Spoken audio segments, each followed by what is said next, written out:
สบายดีทุกคนที่กำลังติดตามมักส้มเนาะยินดีต้อนรับเข้าสู่ช่องอาคาน้อยเนาะมื้อนี้บ่ได้ไปใส่ทุกคนเลยมื้อนี้เฮาเฮ็ดนี่เป็นของปลาเด้อทุกคนเด้อมันคือมักแคนเนาะมักแคนที่เกิดมาจากสีมือของเฮานี่แหละมาตะกล่องเนาะนี่คือมักแคนที่เฮาใส่ความจริงใจใส่แบบว่าเกิดมาจากสีมือเฮาไปเอามาแล้วมาเฮ็ดเป็นของถุงขายแบบนี้ทุกคนสิเบิ่งเนาะนี่แล้วสิไปขายให้ไผกดสิขาย FC ที่กำลังเบิ่งแหละยังบ่ได้ขายเด้อเนาะเฮ็ดไว้ก่อนเนาะมื้อใดสิขายก็ได้สิบอกเนาะทุกคนเนาะนี่คือของปลาสดๆเด้อนี่แน่นเป็นเต็มมักแบบว่าสดๆเลยทุกคนเห็นบ่นี่เฮาใส่รายละเอียดใส่ความใส่ใจไปนำเนาะเฮาจริงใจเฮาเฮ็ดโดยความแบบว่านั้นสะอาดของปลาเลยมักแคนอาคาน้อยเนาะเดี๋ยวมีจำหน่ายคือกัน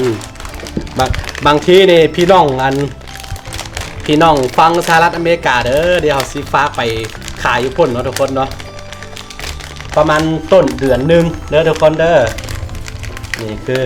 เกิดมาจากสีมือของอาม่าไปเอามาเด้อตัวนี้เด้ออันนี้อาม่าไปเอามาแล้วก็กว่าสิได้มาเป็นต้องตากแห้งๆเนาะนี่คือแห้งแล้วก็จะเอาแต่ตัวเม็ดสดๆเนาะใส่เข้าไปเนาะตัวนี้คือถ้าบ่มีตัวนี้ถ้าเป็นคนดอยเนาะถ้าบ่มีตัวนี้เวลาปรุงอาหารเวลาแตงกินอย่างสิบ่มีรสชาติเนาะบ่ว่าแตงมันยังก็แล้วแต่เฮาเอาตัวนี้ใส่เข้าไปอะโธมันจะมีรสชาติหอมๆสุดๆเลยพี่น้องบ่สั่งอธิบายเนาะความหอมของมันนี่คือมักแคนเนาะมักแคนธรรมชาติที่เกิดขึ้นเองตามธรรมชาติเอาไปเอาธรรมชาติมานี่บางคนอาจจะบ่ฮู้จักว่ามักแคนเป็นมักใดๆเนาะมันคือจะเป็นต้นแล้วก็จะมีหนามแล้วก็ตัวนี้เนาะตอนเอามาแรกๆก็จะเป็นสีเขียวๆหลังจากผ่านการตากแดดอันนั้นเนาะเอาไปตากแดดได้ประมาณ7 มื้อแล้วตัวนี้เนาะแห้งแล้วจะออกสีดำๆแบบนี้แหละโอ้สุดยอดมันหอมเนาะมิลีไปปรุงอาหารเนาะมื้อนี้ครับก็หลังจากที่เราตากแห้งแล้วครับผมจะใส่ถุงแบบนี้แหละอย่างที่บอกไปเฮาสิขาย FC ที่กำลังรับชมอยู่เนาะอันเนี้ยซิฟากไปขายอยู่อเมริกาคือกันเด้ออเมริกาเด้อพี่น้องอเมริกาเดี๋ยวมื้อใดเฮาวางขายแล้วสิบอกเนาะสิฝากไปให้พี่น้องอเมริกาย้อนยังซื้อฝากไปคนเพราะว่าเห็นว่ามี FC เห็นอันพี่น้องคนลาวที่อาศัยอยู่คนก็หลายเนาะคนลาวคนไทยเนาะที่ไปอาศัยอยู่เมืองนอกไปอยู่อเมริกาเป็นหยังเนาะอาจจะบ่มีโอกาสได้กินอาหารพื้นบ้านแบบบ้านๆของเขาเวลาได้กินของพวกเวลาไปอันนี้ก็ฟ้าไปขายอยู่พุ่นเนาะเวลาได้กินของฟ้าของหลวงบรรยากาศอาจจะผ่อนคลายความคิดถึงบ้านเกิดเมืองนอนก็ได้เนาะทุกคนเนาะอย่าลืมอุดหนุนกันเด้อ FC เนาะ FC อเมริกาเด้อครับสิฟ้าไปให้พวกเฮาไปขายให้ประมาณต้นเดือนนึงค่าฟ้าก็ค่อนข้างแพง เพราะฉะนั้นคันซิฟ้าของฟ้าแบบเทื่อเดียวเลยแบบฟ้าไปหลายๆกิโลเลยจึงจะได้นี่คือของสดจากธรรมชาติเด้ออย่างที่เราบอกไปเราจะแก้เอาแต่ตัวมาร์กมันสดๆแบบนี้เนาะคือตัวนี้คือตาแห้งแล้วทุกคนเห็นบ่สดๆแบบนี้ใส่เข้าไปแม้ว่าทะนุถนอมมันหอมต้องบอกว่าแบบหอมเนาะเอาไปตามเจียวบอกเอาไปปรุงอาหารเนี่ยสุดยอดพี่น้องเลยเวลาเห็ดมันอย่าง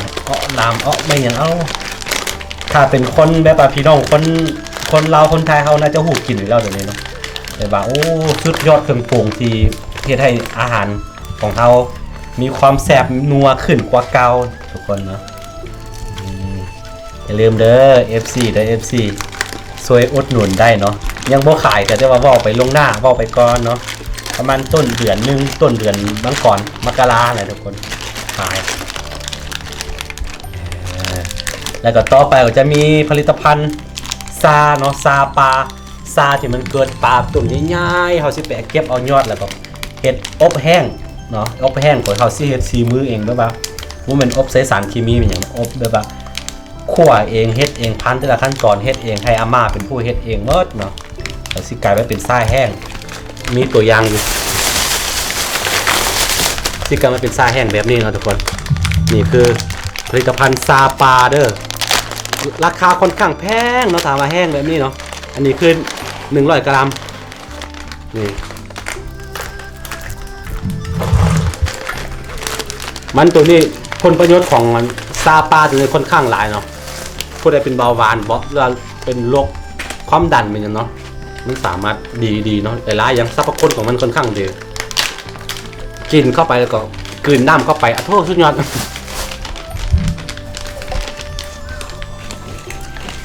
เขาซิกย่ำเอาแต่น้ำมันแล้วก็โอ้บานคอตัวนี้คือเอาไอ้ตัวย่างถึงตอนนี้คือซาเดอร์ซาปานั่นที่บอกไป100 กรัมนี่สรรพคุณของมันค่อนข้างหลายตัวนี้เนาะดีตัวนี้เป็นยาว่าเป็นซาธรรมชาติบ่มีเลยว่าบ่ได้ปลูกเองเด้มันจะเกิดขึ้นตามธรรมชาติค่อนข้างต้นง่ายนะทุกคนเนาะเอาไปเก็บมาแล้วก็ค่อนข้างเก็บยากย้อนว่าต้นของมันค่อนข้างสูงเราได้ขึ้นไป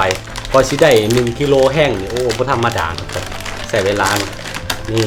มีขายกันเด้อยังบ่ขายเด้อบอกไว้ล่วงหน้าบอกให้ FC ฮู้กัน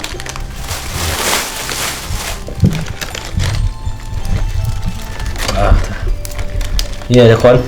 ของปลาบ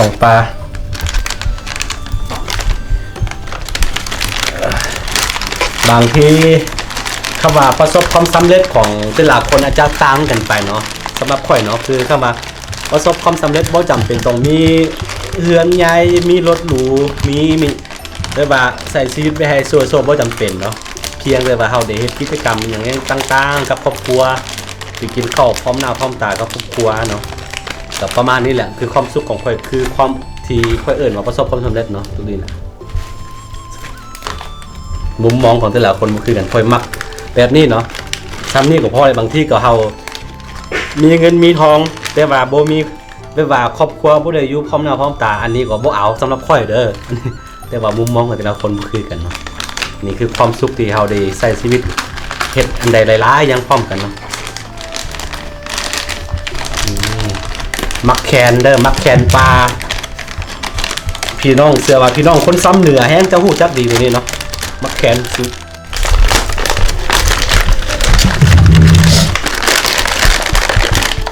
แต่ละฤดูเนาะแต่ละฤดูอยู่บ้านนอกมันจะมีของปลาหลายอยู่แล้วนะเพราะว่าจะเป็นมักแคนเบาะยอดบายเบาะนอไม้ขมเบาะมันจะมีแต่ละฤดูมันจะมีเด้อ FC คนไก่บ้านจะฮู้จักดีเนาะพี่น้องคนลาวคนไทยที่ไปใช้ชีวิตอยู่เมืองนอกเมืองนาก็เวลาเห็นอาหารบ้านๆเห็นของปลาแบบว่าสิ่งที่เฮาเคยสัมผัสยามเป็นเด็กน้อยก็เห็นก็สิอดจะกินฮอดบ้านเกิดเมืองนอนบ่ได้เนาะแต่ยังน้อยก็เชื่อว่าเวลาเห็นของปลาแบบนี้ไปถึงมือทานเนาะหวังว่าจะผ่อนคลายความคิดฮอดคิดถึงบ้านก็เป็นไปได้เด้อทุกคนเด้อช่วยกันอดทนอนาคตตอนนี้ครับก็เฮ็ดไว้เตรียมไว้ให้ส่งไปถึงมือของ FC ทั้งหลายเนาะนี่คือเกิดจากสีมือของข่อยของครอบครัวเอง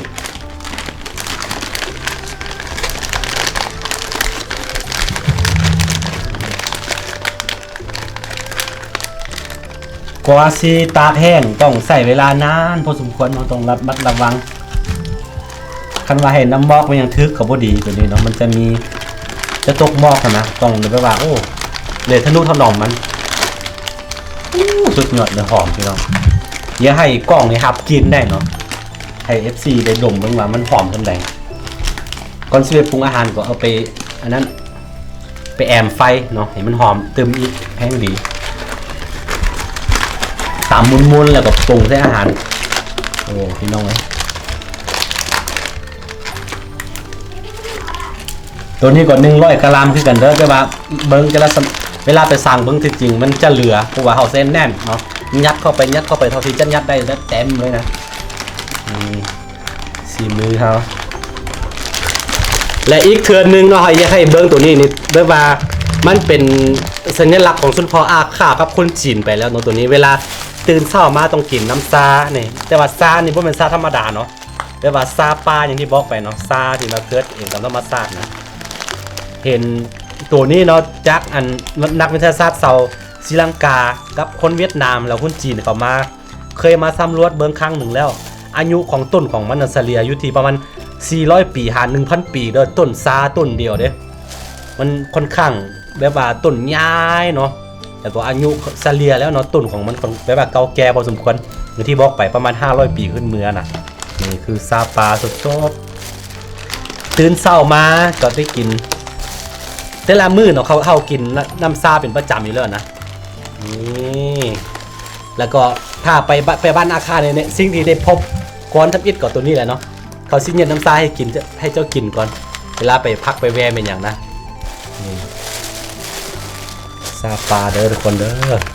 ค่อนข้างแพงเนาะตัวนี้เนาะแพงเด้อแต่ซิส่งไปถึง FC